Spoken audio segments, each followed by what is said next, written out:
साई राम। आप सभी का फिर से स्वागत है मेरे साईं मेरा विश्वास लाइव में। हमारे साथ हमारे कॉलर जुड़ गए हैं, उनसे बात करते हैं, उनके अनुभव जानते हैं। ओम साई राम। ओम साई राम। क्या नाम है आपका? मेरा नाम हरीश कुमार भट्ट है हाँ जी, कहाँ से बोल रहे हैं आप? और मैं दमन से दमन का रहने वाला हूँ और मैं रिटायर्ड प्रिंसिपल हूँ। हाँ जी। आप मैं बाबा वैसे ही के बारे में क्या बताना चाहते वैसे, हैं? मैं अपने साईं बाबा मेरे साथ कैसे हुआ, कैसी घटना हुई, इसके बारे में बताना चाहता हूँ। हाँ जी। मैं वैसे तो 35 साल से साईं बाबा से जुड़ा हुआ हूँ और ऐसे तो बहुत से चमत्कार मेरे जीवन में हुए हैं, लेकिन अभी अभी जो घटना बनी है इसके बारे में मैं सुनाना चाहता हूँ, लोगों को पहुंचाना चाहता हूँ अपना संदेश कि मेरे साईं ने मेरी कैसे रक्षा की। ऐसा हुआ, 15 सितंबर को रोज मैं अपनी पत्नी को पीछे बिठाकर बाइक पर आ रहा था। वहां से एक बाइक गुजरा और मुझे टक्कर लग गई और मेरा बहुत बड़ा एक्सीडेंट हो गया। मुझे दाखिल किया गया ऑर्थोपेडिक हॉस्पिटल में। वहाँ मेरा ऑपरेशन हुआ। वहाँ मुझे प्लेट डालनी पड़ी और मेरी तबीयत बहुत बिगड़ी हुई थी। फिर मुझे घर लाया गया। फिर 15 दिन तक हॉस्पिटल में मैं हर 8 दिन के बाद जाता था। डॉक्टर ने कहा कि तुम्हारे में खून नहीं आता है, इसीलिए आपको प्लास्टिक सर्जरी के पास जाना पड़ेगा। तो मेरा बेटा मुझे वापी में डॉक्टर, प्लास्टिक सर्जरी जो डॉक्टर होते हैं उसके पास ले गया। डॉक्टर बोला कि उसमें खून नहीं आता है और आपके पापा का पग काटना पड़ेगा। हम, मेरे बच्चा, मैं, अपना वाइफ, मेरी दो बहू, सब टेंशन में आ गए और मैं खुद भी बहुत टेंशन में आ गया। आज तक मैं जीवन में कोई टेंशन में नहीं आया था, तो बहुत टेंशन में आ गया मैं क्या, अब क्या करूं बाबा। तो जब मैं रिटायर हुआ तब मेरे स्टाफ वाले ने मुझे साईं बाबा की मूर्ति दी थी। वो मूर्ति के सामने मैं बैठ गया कि बाबा मैं क्या करूं, ये लोग कहते हैं कि मेरा पग काटना पड़ेगा, मैं क्या करूं बाबा। डॉक्टर ने मुझे 10 10 तारीख को बुलाया था कि आप आइए।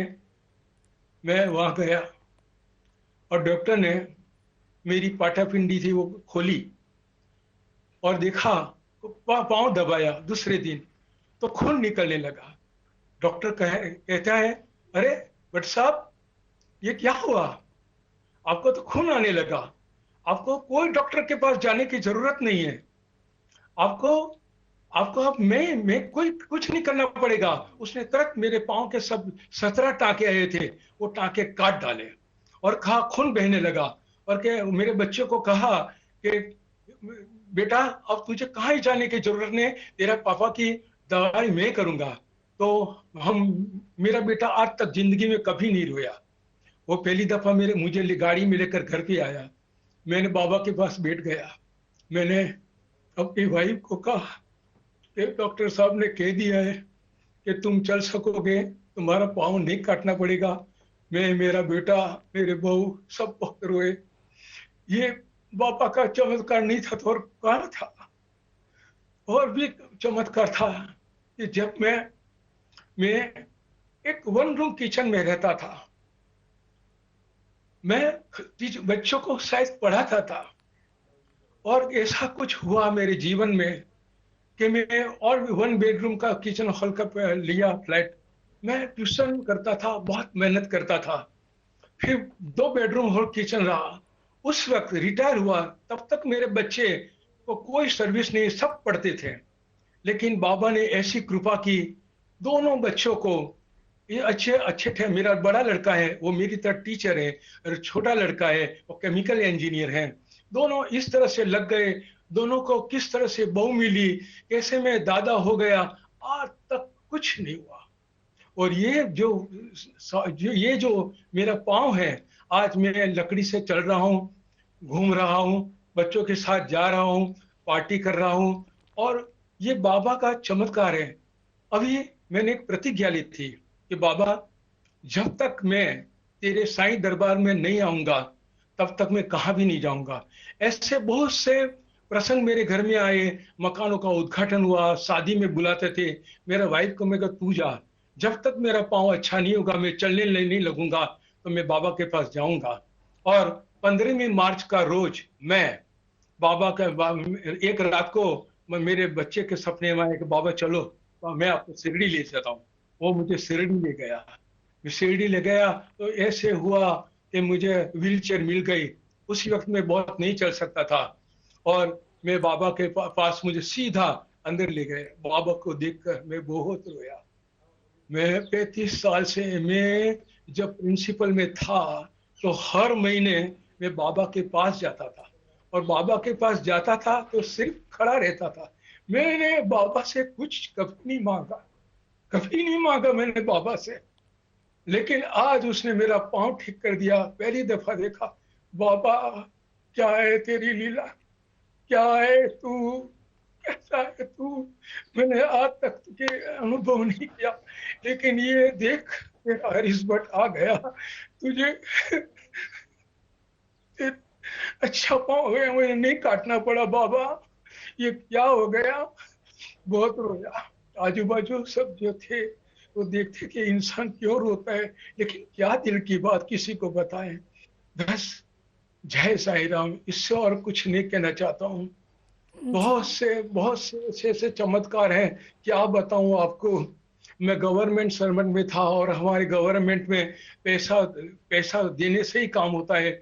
लेकिन मैं अपनी फाइल रख देता था, वो फाइल बाबा के चरणों में धरता था। बाबा अब मैं रिटायर हो गया हूं, कब मेरा पेंशन आएगा। तो तीसरे दिन ऐसा कागज आता था कि भट्ट साहब तुम्हारा पेंशन पास हो गया और तुम्हारे पैसे जमा हो गए। मेरा लीव एनकैशमेंट कैसे हुआ, मेरे बच्चों की किस तरह से शादी हुई। मैं तो एक मध्यम वर्ग का गरीब आदमी था, एक टीचर था ओनली, लेकिन कैसे शादी की, कैसे पैसा आया, कैसे लगन किया बच्चों के, क्या हुआ कुछ समझ में नहीं आता है। बस सिर्फ मेरे बाबा की मेरे पर कृपा रही है। बस आंखें बंद करता हूँ, न जाने कितने पैसे आ जाते हैं, कहाँ से आ जाते हैं, कौन मदद करता है, कुछ नहीं जानता हूँ मैं। एक बात और बता देता हूँ आपको। एक दिन 3 साल पहले मैं द्वारका माई में बैठा था। उस वक्त तो मेरा पाँव अच्छा था, द्वारका माई में बैठा था। एक इंसान, मैं, अपना वाइफ, अपने बच्चे, एक इंसान मेरे बाजू में बैठा था कि साहब मुझे दूर तक जाना है। उन्हें कौन सा गांव का नाम लिया मुझे मालूम नहीं है। मुझे 200 रुपये चाहिए बस भाड़े के, और कुछ भी नहीं। और बाबा का जो जो पत्थर पर विराजमान रहते थे, वहां वहां उसके सामने ही बैठा था कि बाबा तो मैं और बाबा का ध्यान धरता था। मैं कुछ नहीं बोला। अच्छा आपको दूर जाना है, मैंने 200 रुपये उसके दे दिए कि आप ले जाओ। फिर हम द्वारका माई से बाहर निकल गए। मैं देख रहा था कि ये कौन सा आदमी, बाहर में साथ में जाते थे लेकिन मुझे दिखाई नहीं दिया। मैंने कहा क्या था, कौन था। मेरे वाइफ को भी पूछा कि दिखाई नहीं देता है, कहाँ गया वो इंसान। फिर हम तो घर आ गए, अपने दमन में आ गए। और मैंने एक अपने दोस्त को 20,000 रुपया दिया था। वो थोड़ी अपने तकलीफ की वजह से मुझे नहीं दे सकता था। तो उसरे दूसरे दिन मेरे पर 20,000 का ड्राफ्ट आ गया। देखो बाबा की कृपा। वो उसने एक खत में पीछे लिखा था कि हरीश, मैं तुझे समय के अनुसार, मेरी स्थिति अच्छी नहीं थी तो मैं तुझे 20,000 नहीं दे सकता था। मैंने कहा कोई नहीं, मैंने बाबा को अर्पण कर दिया था। लेकिन वो 200 रुपये की जगह 20,000 रुपया बाबा ने मुझे दे दिया। ये मेरे बाबा का चमत्कार है, और नहीं तो क्या है। बस ओम साई राम इतना कहकर मैं अपना जो प्रवचन हूँ पूर्ण करता हूँ। जय साई राम। जी, आपका बहुत बहुत शुक्रिया हमसे जुड़ने के लिए, अपना अनुभव साझा करने के लिए। ओम साई राम।